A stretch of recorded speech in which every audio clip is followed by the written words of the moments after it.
From the creators who brought you RuPaul's Drag Race and $1 Million Listing, this is World of Wonders Wow Report. Things that make us go wow. Well, hello everybody. Welcome to another exciting edition of the Wow Report, where we count down the top 10 things of the week that make you go wow. Wow. And those are the lovely voices of James St. James. Perennial party boy is who There you go. I love it. Rapidly aging club kid. And our ageless, inspiring Chief Creative Officer, Tom Campbell. Hello, hello, and hello. And I am Fintan Beatty, co-founder of World of Wonder, and here is our top 10 for this week. Number 10, Tom. Number 10. Song sung blue, everybody knows one. You song didn't, did you? Blue, every garden grows one. Me and you. Okay. Oh, I hate this song so much. I hate this song. I hate where you're about to go, but just do it. I can't pretend to change either of your minds, but I saw the trailer for Song Sung Blue with Hugh Jackman and the fabulous Kate Hudson. Yeah. And I thought like, oh, it's trying a little hard. It looks a little sweet. But I've been going to a lot of movies. I keep seeing the trailer and I keep thinking, there's something, I'm going to end up seeing this movie. I know I'm going to see this. Like, I am going to see this movie. And I mentioned it to two friends who were like, we feel the same way. We've been hypnotized. And so my friend Bob and Greg and I went last Friday to the Grove to see Song Sung Blue, which I didn't know was based on a real story and a documentary. So I got to have the treat of seeing the movie and then going home and seeing the documentary. Benton's words ring in my ear because the documentary is not, expensively produced. It's kind of flat in some areas, but it's so revelatory. The movie does. Now listen, you guys have such a stronger stomach lining than I do when it comes to crime and horror and gore and guns.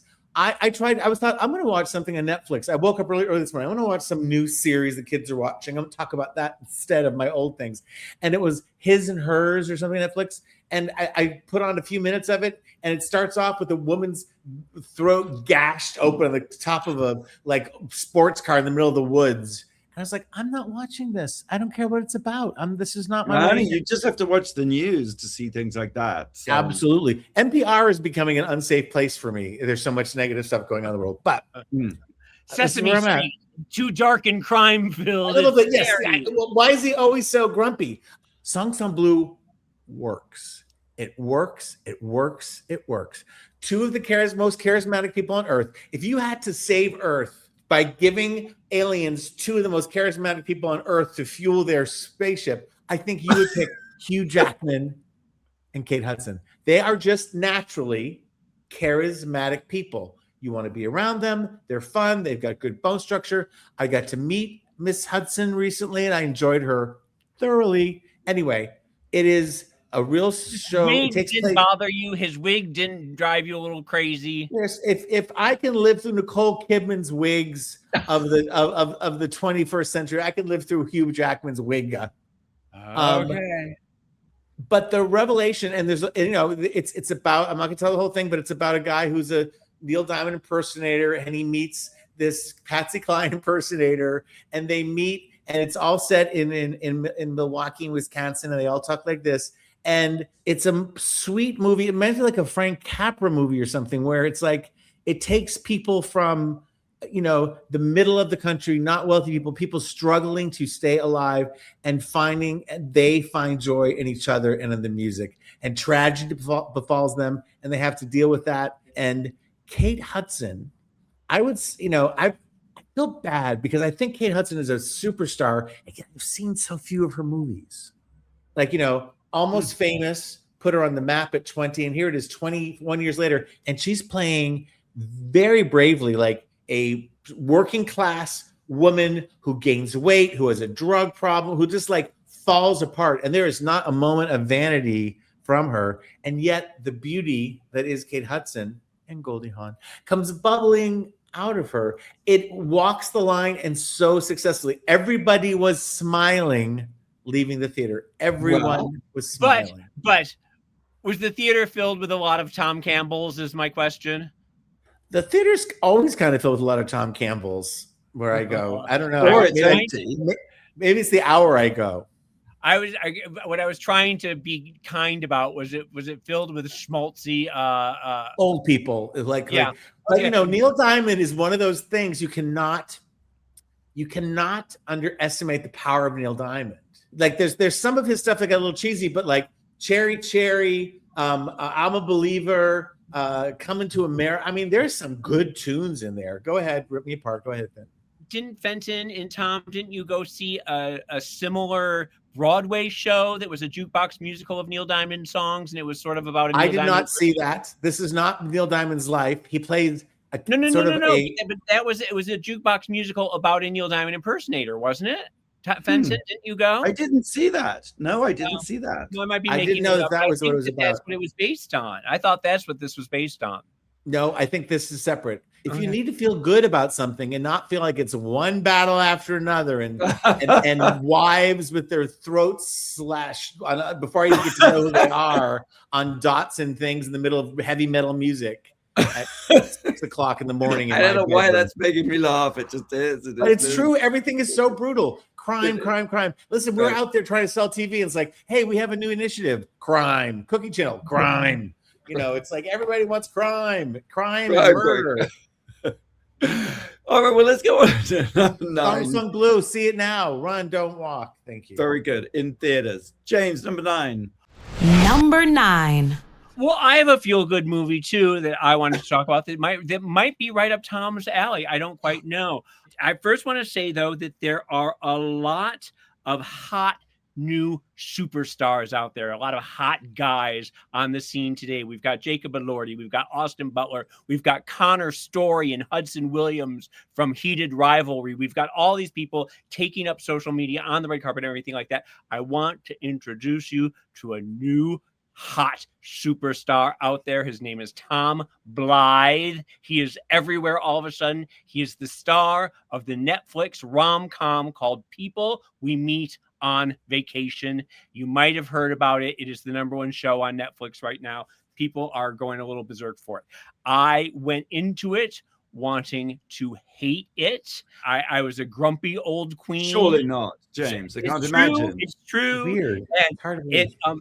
it is every rom-com trope you've ever heard of in your life. There's a meet cute where they meet each other and they hate each other right off the bat. She's a manic pixie dream girl. She's spontaneous and quirky. He's a stick in the mud and he's grumpy, and they immediately dislike each other. But of course, they end up becoming best friends. And then every year they go on vacation together. And of course, along the way, they fall in love. It's corny. She does a lip sync to Paula Abdul's Forever Your Girl, and he starts dancing, and he's very sexy in his dancing. He reminds me of a young Tom Hanks, if Tom Hanks was handsome. I don't think Tom Hanks was ever handsome, but he's got It's the meanest thing you've ever said on the show, and yet it went by so quickly and so quietly. Go ahead. He has sort of a James Stewart quality, a Jimmy Stewart quality as well. He's sort of an everyman. He's very handsome. He's just instantly likable and ripped as all get out. Welcome to the firmament, Tom Blyth. It is what changed your mind? What turned you around on the movie you started hating and ended up recommending? Well, like I said, it sort of felt like it was written by AI a little bit. You know, it's like they threw every rom-com ever made into a blender, and out comes this. She is likable, but he is just so wonderful. You just absolutely fall in love with this boy, and you understand everything. And I by the end, it's it's in lush tropical locale after lush tropical locale. They're in these wonderful vacations. She's beautiful. He's handsome. It's just it. And then he slashes her throat and leaves her on top of a car in the middle of the forest. And then sung Blue, and it all sung Blue. Blake, on vacation. Blake, what you saw? What did you think? I only got through half of it before I got onto my phone. I can't do rom-coms. Give me the wife slit with a slit throat. Ugh. But you agree though that he's got something. He's got a star quality about him. He's got the Riz. He's got that Riz, boy. We're so retro saying Riz here. I love it. People You Meet on Vacation is now on Netflix. All right, number 8. Number 8. Look, I was going to talk about something, and I'm not sure I'm going to, because I've just noticed, looking at the running order, none of you are talking about the Golden Globes. And I just feel is it not remiss to just ignore them totally? Like, Do you want to know my feelings about this for real? Yeah. Yes. It's Friday afternoon. They were Sunday night. I think everybody on the planet has already discussed it on, And you feel there was no takeaway, no deeper insight, no cultural... I did like to see Mac. I thought that was adorable that he came out with Macaulay Culkin. I thought that was really great. I thought Nikki Glaser did a wonderful job. I thought her roast of Leonardo DiCaprio was hysterical. Yeah, there was some good things about it. Dare I say best dressed? Kylie Jenner. No doubt about that. I'm with you 100%. She looked amazing. Well, everybody was wearing Cloud Dancer. I do notice that. But I actually, funnily enough, it's interesting that you didn't put it on the list. And yes, I guess you're saying it's Friday afternoon, but we are often late to the party, and we often talk about an award show at the end of the week after it aired. My takeaway from the Golden Globes is, who cares anymore? I just felt it was so, I couldn't even really watch it, even in the background. It just didn't strike me. Is that because you aren't engaged in the movies that came out this year, or the media? Maybe you're feeling a little cynical.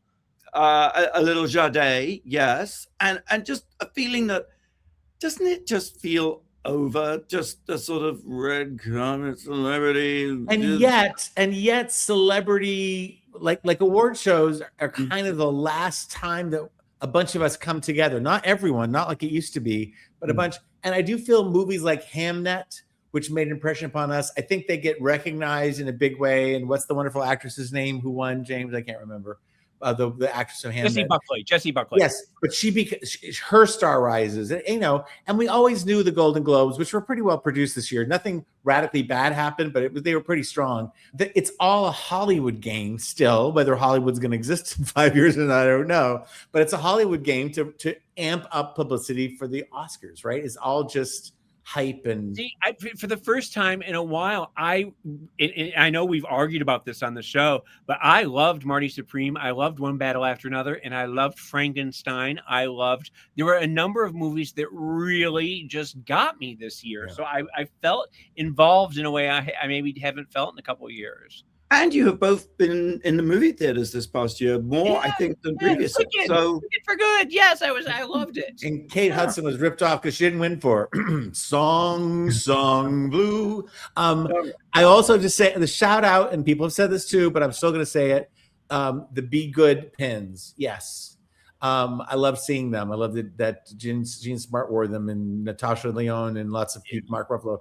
And Matt Damon just had a premiere of a movie that he's in a couple of days afterwards, and he had one, and he just was so articulate. Just said, "Listen, I just think it's worth remembering this wonderful woman and having this conversation, not sweeping under the carpet." I just thought, yeah. Interestingly, Republicans were infuriated by that, and they hated seeing woke celebrities wearing Be Good things like that. And yet, as someone pointed out on social media the other day, when there was a school shooting, they all wore little AK-17 they could be relied upon to be unfailingly hypocritical. Yeah. There you go. Let's take a quick break. You know what? It is Friday, and Tom and I, through the magic of time shifting, we are in Chicago at the Drag Race experience. And to celebrate that, it's been extended through February 2026 in honor of our visit to Chicago. That's great news. It's very exciting. And I like I've said many times, I want, now that it's up and running, I want you guys to take it all over the country and to Brazil and the UK. And I think it's just a fantastic thing that I think has legs for many, many years to come. An enthusiastic endorsement from you is something not to be sniffed at. I'm really thank you, James. Thank you. It's the first ever immersive experience in World of Wonder. You can explore, you take photos on the actual set, you're in the workroom, You are on the runway. And of course, let's not forget the Dragulator, where without even having to put on a wig or do anything like that, you get transformed into a magical, beautiful, amazing, Riz-filled Queen of Drag. And you can exit through the gift shop and get yourself a cute little RuPaul's Drag Race pink terry cloth robe like I'm wearing right now, which is incredibly comfortable. And it's my new favorite robe of all time. I love that. Let's take a quick break. Blake, you got a question? I do. Does anyone remember Retail Slut in Hollywood? Yeah, sure, of course. Yeah. Melrose. Yeah. Well, who stole a top hat from Retail Slut in 1986? Right, we'll have the answer right here on the Wow Report after the break. You're listening to World of Wonders Wow Report. Things that make us go wow. And welcome back to the Wow Report. It's Fenton here with James and Tom and Blake. And I had a question about Retail Slut, which was an old store in Hollywood. It closed in 2005. It was owned by Helen O'Neill, who was in the Afro Sisters with Vaginal Davis. Oh, sure, yeah. And it was a very famous place in the New Wave era or 80s and everything. It was a big hangout. I think my friend Jeff Rizzola, who's a club promoter, actually was the last owner of it. But anyway, who stole a top hat from there in 1986? It could only be Slash, who was famous for wearing a top hat. That's it. Yeah, That's where he got his top hat. Oh my God. I was going to say Abe Lincoln. The powers of deduction. Amazing. All right. Carrying on with the top 10 things that made us go wow this past week. Tom, number 7. Number 7. The last thing I want to do is to age shame someone or look shame someone or plastic surgery shame someone. So I'm not about to do that.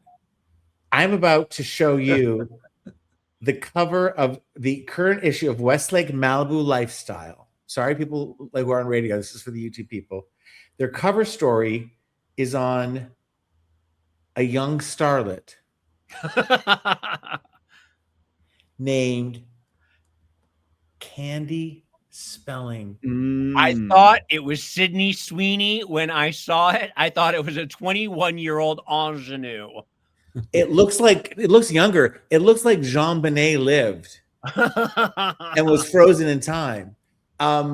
Blake was saying people. Are you telling us that this is plastic surgery, or is it Photoshop, or is it face tuning? What is it? How does she look like that? This is what she looks like on the red carpet. Beautiful. That's what she looks like. It's the Kris Kardashian effect, I guess, where I don't know where the work ends and the Photoshop begins.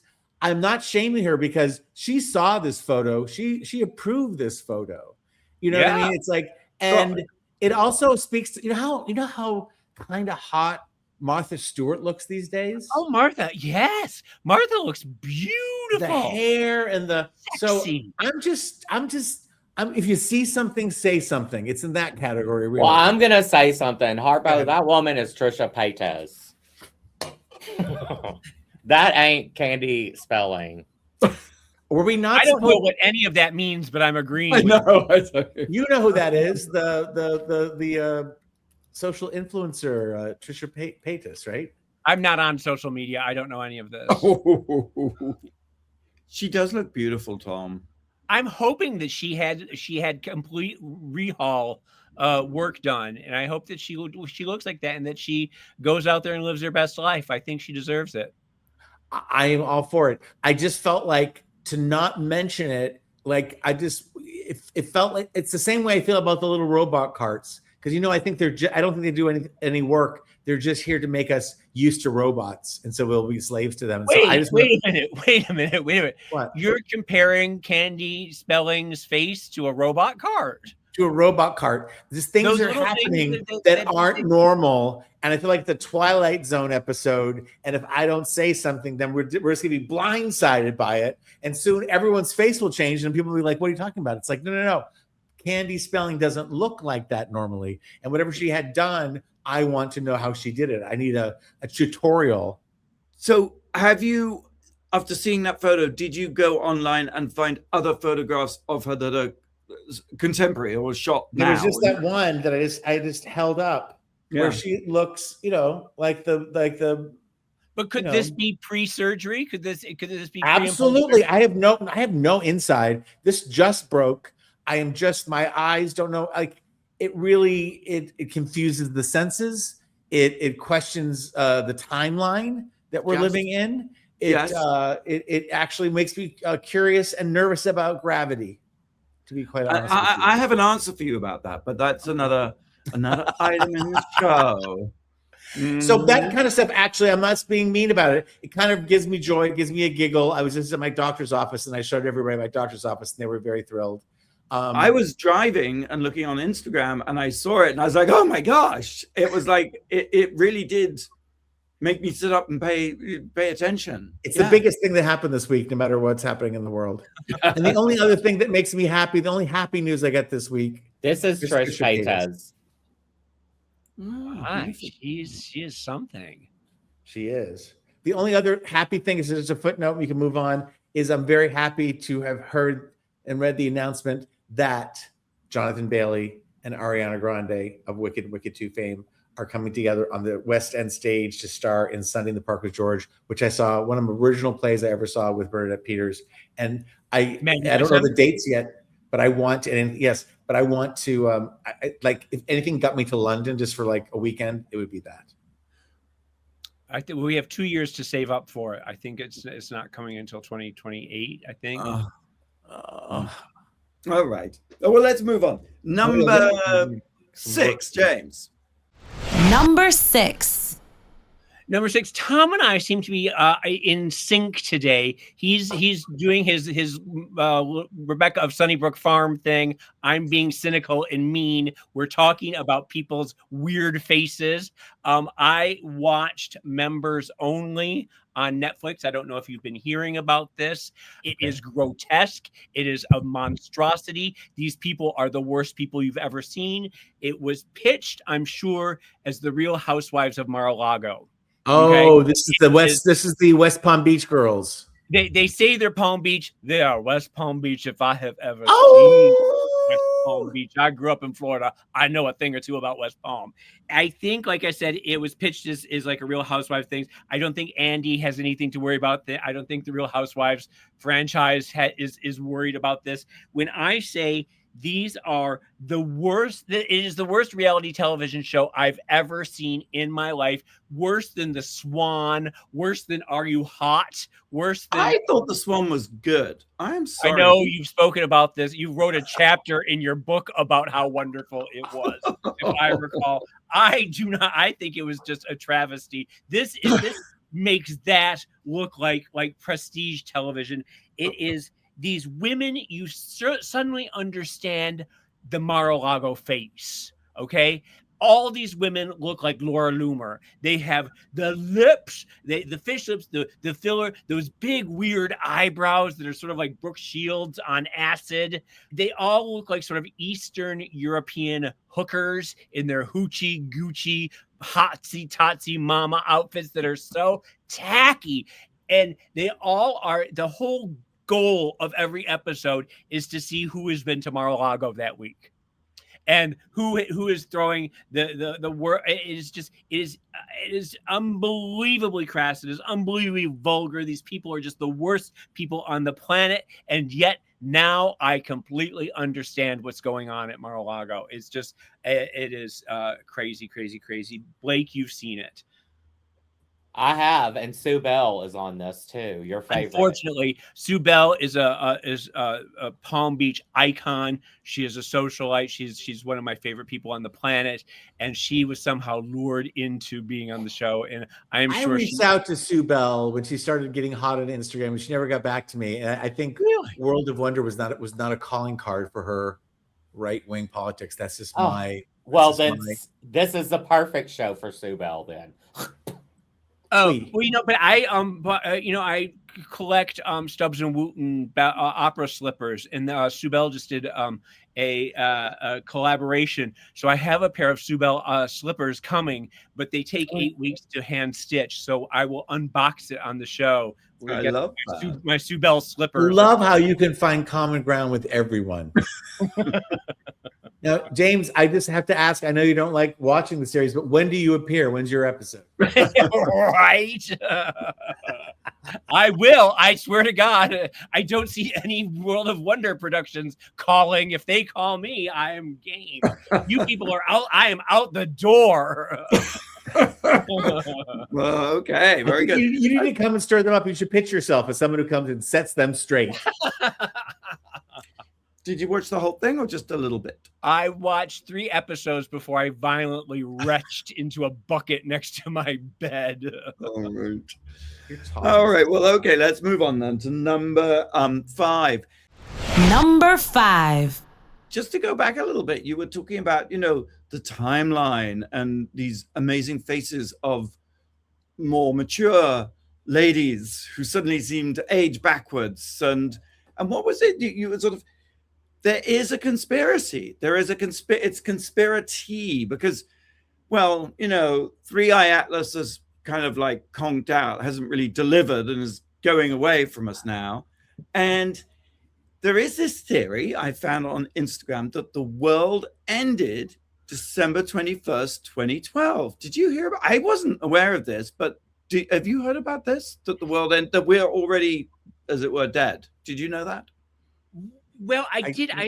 There were 2 stories that popped out to me this week, and that was one on the other one I sent you too, was how the Big Bang was actually not the beginning of the universe, but the end of the last universe. And so we are in a reboot right now. Tell me about this one, though. Well, I scratched a little deeper, and I was, Chat GPT, and I was like, what is this? And it turns out that it's a bit of an old conspiracy theory, but it's an interesting one because it's kind of like a coral reef. It's growing and people have changed it and added bits onto it and it's sort of morphed. So to some, let's say all intents and purposes, the world did not actually end December 21st, 2012. And the reason it was supposed to have ended was because that's when the Mayan calendar ended. Sure? And then when it didn't end, they sort of, I do admire this about conspiracy theorists, the way they pivot to something else. Yes, but. And the new emergent theory was that the Large Hadron Collider had always goes back to that, doesn't it? Oh, it was great. It was great. When they powered it up, it booted us into a black hole. So we didn't actually die. We just shifted consciousness and went into another parallel dimension. Are we in sort of a what is it called, between heaven and hell? You are in purgatory. No, we're not actually dead. We're just in another parallel universe where one of the symptoms of it apparently is that the sun normally looks yellow in the sky. I personally have not noticed this, but now the sun looks white in the sky is one thing. But then there are other symptoms like time seems to be passing faster and we don't see, but that just happens as you get older, where you are circling the drain, and the closer you get to death, the drain goes faster and faster and faster. Yeah, you know what they call that, James? They call that ground rush. As when you jump out of a plane with a parachute, the Earth is very far away and it's a long time, and then suddenly, boom! Right, yes, no, I see that. Yeah. Now, Fenton, I know you're a relatively new student of this conspiracy, so I don't want to paint you in a corner. But are we all dead? Or we are living in a parallel universe? Is the Kelly and Mark I'm watching new today, or is that from the past, or what's going on? It's a parallel universe. We're in a parallel universe. We're not dead. We're just different. And that's why certain things aren't behaving the way they should. And that's why is the old parallel universe, does that still exist? And we are there's duplicates and triplicates and multi-people in the multiverse? Or is there just one now that used to be the old one? Well, the only one we care about is the one that we're in, but presumably there's an infinite number. And anyway, did my own research, because I'm not just going to take, ChatGPT's word for it. So I then looked up, well, when did they turn on their Large Hadron Collider? And needless to say, it was nothing to do with December 21st, 2012. They turned it on in September 2008. And actually, just as a little note, they turned it off in June for a multi-year reboot. So that's not very satisfying. Then I kept on going, and it's this idea, you know, and James has talked about this before, and I do think there's something really interesting about it, as opposed to just James banging on about something, which is the idea that, you know, smartphones, constant companions, scrolling, social media, the algorithm, all those sort of things have conspired to disrupt the very linear sense of time. And also, I suppose the fact that we are so focused on one little tiny screen means we're less aware of the natural world around us. And I'm not coming at it from a nature loving point of view, but just the point of view of sensory, you know, where you don't get a lot, you get a lot of stimulation from an iPhone, but you don't get a lot of sensory input, I suppose, right? Right. And so as a result, things do maybe feel different. Oh, Lord. Oh, and then there's COVID, and somehow COVID comes into it. And then there's Planet X, and the whole thing ends up just being a big mess. I don't think I've really... A goulash of a conspiracy. Exactly so. Exactly so. Okay, well, let's take a break. Blake, do you mind if I ask the question? Oh, I'd love you to ask the question. What sci-fi movie was set in the year 2025? We'll have the answer right after the break here on the Wow Report. You're listening to World of Wonders Wow Report. Things that make us go wow. Oh, welcome back to the Wow Report. Fenton here with Tom and James and Blake. Oh, I asked the question. So, what sci-fi movie was set in the year 2025? Would either be Logan's Run or Road Warrior. I would say Logan's Run. That's my guess. Yeah, okay. You're both wrong. I'll give you another chance to get it right, though. Okay. What famous sci-fi movie was set in the year 2026? Logan's Run. Road Warrior. The enthusiasm is just blowing me away. So it's the one with the billboards. It's the Blade Runner. All right. Okay. 2025 was Soylent Green. Okay. Oh, that's good. 2026 was Omega Man. Metropolis. Oh, Fritz Lang's Metropolis. Oh, didn't you say that you were gonna go? You went to the set or something? Honey, I'm not that old. The set. Jesus, it was made in 1927. I know, but I thought, like, I remember World of Wonder. You can cut all this out, Blake, but I remember very clearly World of Wonder was going to go. You were going to go out to the desert with a leaf blower and a metal detector and try and find the Ben-Hur. That was the other parallel universe. But we were going to film Fenton with a leaf blower blowing sand around to try and get the You're set. absolutely right, James. I can't remember what movie it was. It was a Ben-Hur. Cecil B. DeMille movie. I think it was Babylon. No, I think it was Babylon. Oh, no. Actually, it was not Intolerance. Cleopatra. What? Was it Cleopatra? No. No, it was Intolerance or Ben-Hur. It was Intolerance. I think you're right. Yes. Yeah. Okay. Yeah. Well, whatever happened to that? I think it's time for Wow Presents Plus to send Fenton out to the deserts. Time is shifting. All right, number. We've reached number. What number are we at? Number 4. Number 4. Well, this comes from the Wall Street Journal, which I don't usually quote, but I do read the Wall Street Journal when the article is about pizza. First of all, we are in the middle of National Pizza Week. So happy National Pizza Week, everyone. And pizza has been a big part of my last 20 years, which explains the weight gain. There was some article on NPR years ago, I think we talked about in the show, where like 95% of the population of Americans have had a piece of pizza this week. Well, guess what? Pizza sales are slumping, are going down. And there are lots of factors potentially. And one I know is true, and I'm personally responsible for. They say that GLP-1, the Ozempic factor, is that people are monitoring their waist. They don't have the same cravings. They don't necessarily, it's not as attractive to eat a pizza.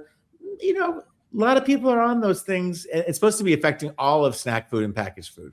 I buy that. I can't get anyone to go to lunch with me to save my life. Everyone's like, I'm not hungry. No, I don't want to eat.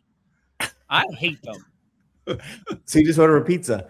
The other thing is the convenience gap, which is that for the longest time throughout history, pizza was really one of the only foods you could have delivered anywhere in America. Pizza and Chinese food, sure. Yes, and not even Chinese foods around.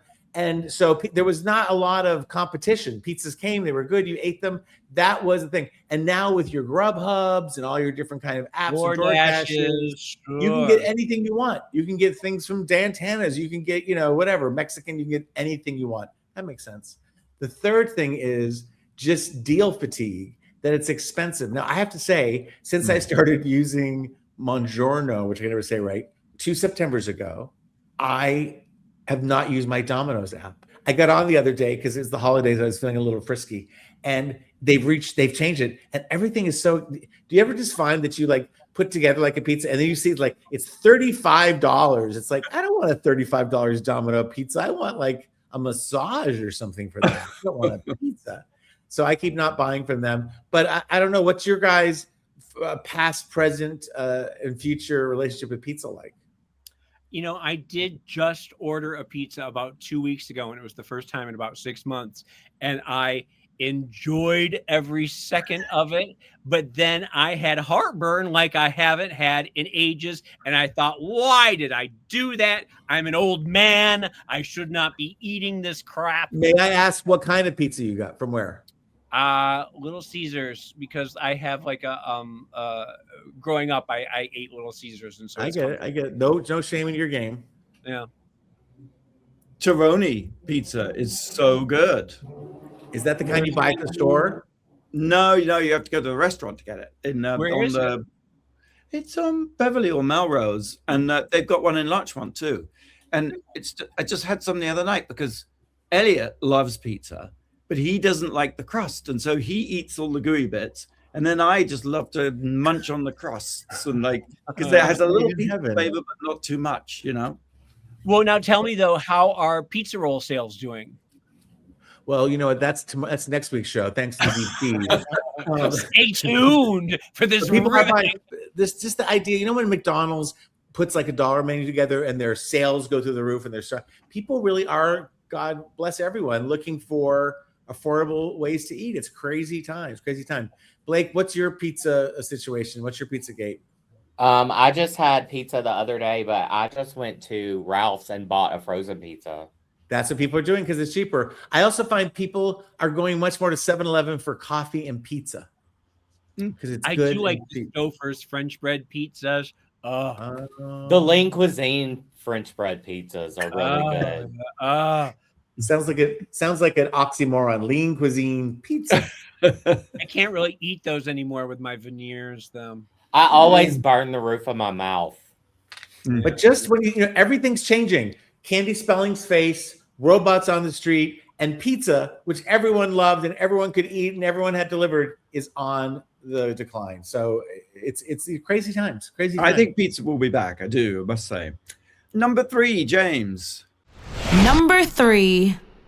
Very quickly, I wanted to talk about a 79-year-old British multimillionaire named Sir Benjamin Slade, who is seeking a young woman to be his wife. He is put. You know him, Fenton? Fenton, do you know him? No, but Slade is quite a posh name, isn't it? Slade School of Art or something, and live in Chelsea, probably.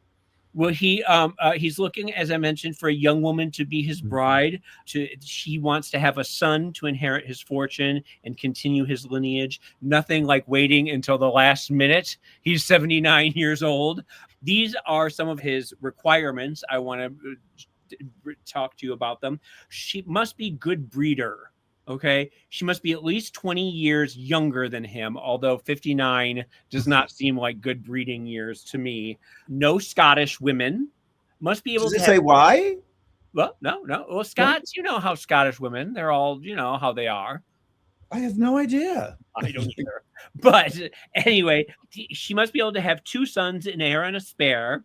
She cannot be a communist or a lesbian. No drug users or heavy drinkers. She cannot be a Scorpio.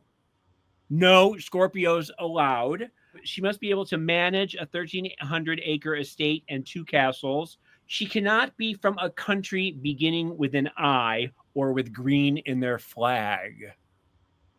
Now, I did a little research about that, and you know how Brits are. I figured it probably means no Irish and no Indian and no Iran. They all have green in their flags, and they're all I, and they were all probably. Ooh. Yeah. So, and also, she must be over 5'6". So if any of our listeners out there fall into any of those categories, I want you to Google Sir Benjamin Slade and see how it turns out. I'm willing to put on a wig and go see if I can't make the grade somehow. Oh, I'm sure you can. Did you learn anything about Sir Benjamin? Like anything? Did he, No, thank Didn't you for reveal a lot calling about me out. himself. I did not go on ChatGPT. I did not do any follow-up on this. I just thought I would quickly mention that, yes, that this is... All right. Okay. I hate to break it to you, but the only heir and spare you're going to be providing is your spare tire. Oh, burn! Welcome to this week's episode of Steel Magnolias. Well, let me rapidly return this show to a somnambulistic state. Number 2. I watched a documentary this week called The Thinking Game.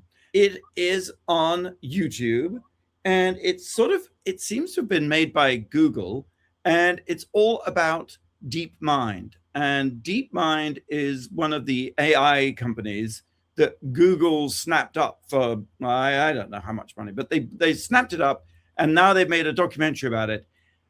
And blow me down. I mean, I guess it isn't the most exciting subject. And I know that there is a lot of negativity in the creative arts about AI, but I was just sort of interested to this guy, Dem Hassabis,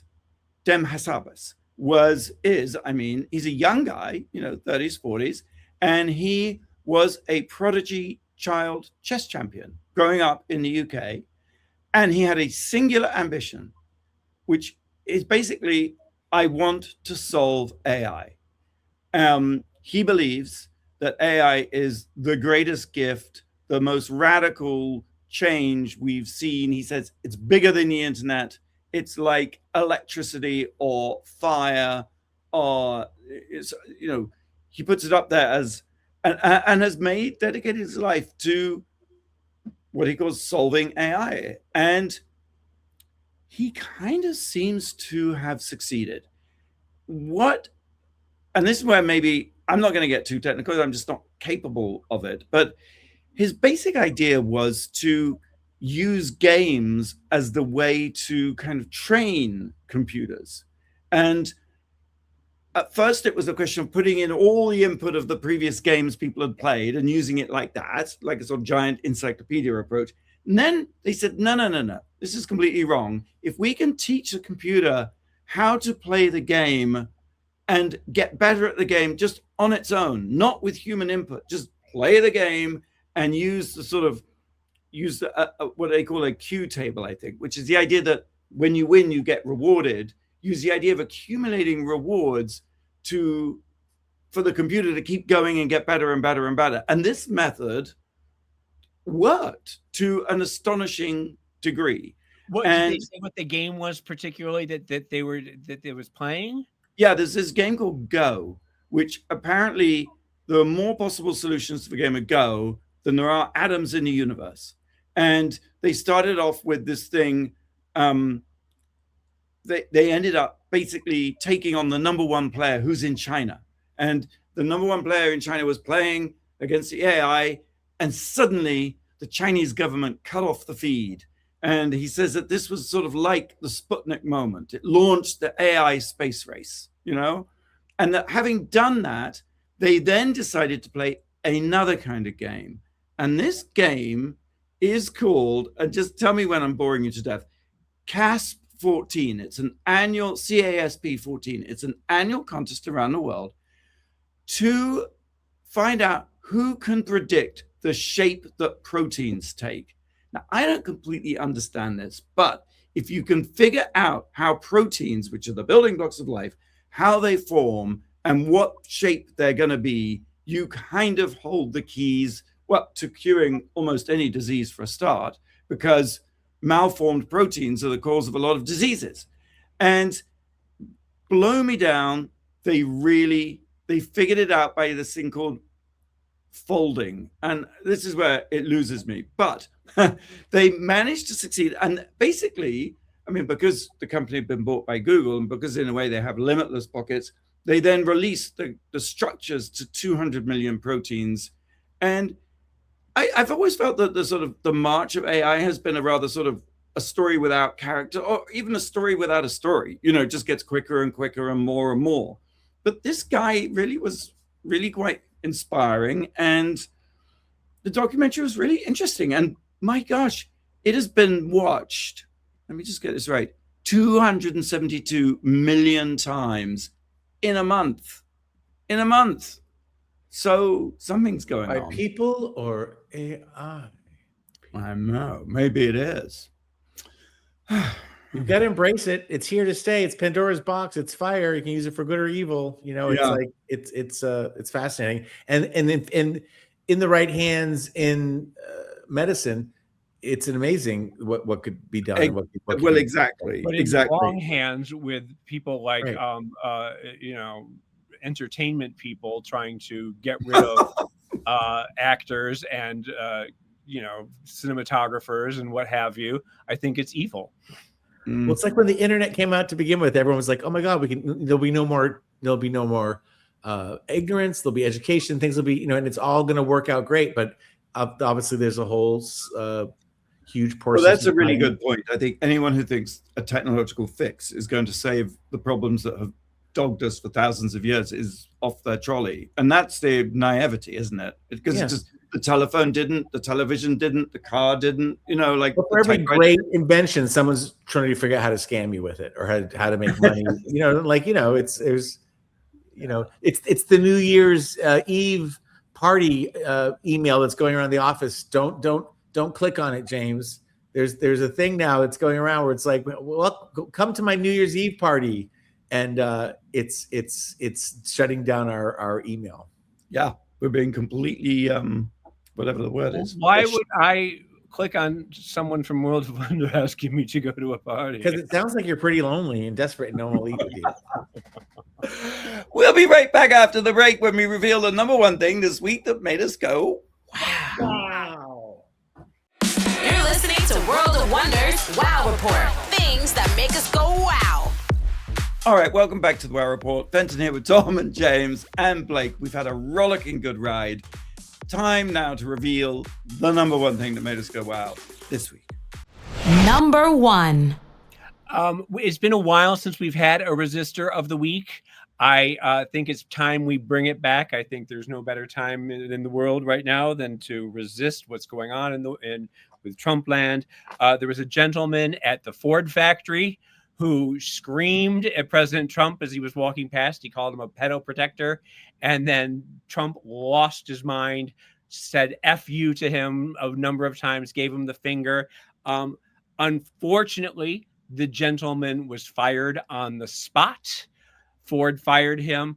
But there is a silver lining, and God does exist, because immediately a GoFundMe page was set up, and at last look, he has gotten $400,000, and it is just climbing. So it does pay to call the president a pedo protector. I hope everybody out there does it. I hope everybody gets $400,000 for doing it. And we know that now this is something that gets under his skin, and I think it's just the time is ripe for everybody to be calling him out. Two quick things. Blade pointed out he's also being backed by the union, which is great.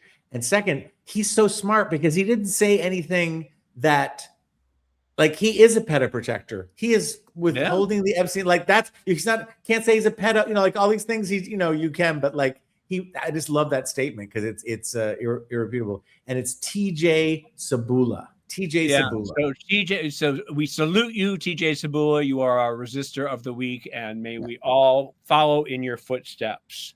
Drop him a few bucks. Drop him a few bucks.